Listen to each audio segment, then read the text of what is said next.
বুধবার কংগ্রেস নেতা রাহুল গান্ধীর ৫৪তম জন্মদিন। এই উপলক্ষে বিভিন্ন রাজ্যে জন্মদিন উদযাপন করা হয়। ত্রিপুরাতেও কংগ্রেস নেতা কর্মীরা এই উপলক্ষে সামাজিক কর্মসূচি সংগঠিত করে। এদিন উমাকান্ত স্কুল গ্রাউন্ড সহ বিভিন্ন স্থানে বৃক্ষরোপণ এবং খাদ্য সামগ্রী বিতরণ করা হয়। কর্মসূচিতে উপস্থিত ছিলেন পিসিসি সভাপতি আশিস কুমার সাহা, যুব কংগ্রেস সভাপতি নীলকমল সাহা।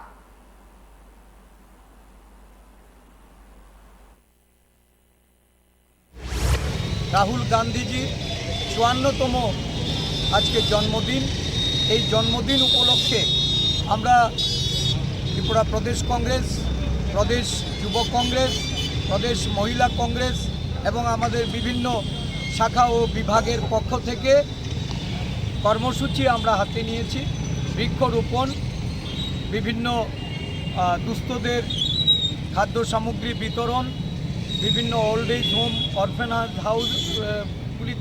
হোমগুলিতে আমাদের কর্মীবৃন্দরা গিয়ে সেখানে তাদেরকে খাদ্য সামগ্রী বিতরণ করে এই দিনটি পালন করবেন।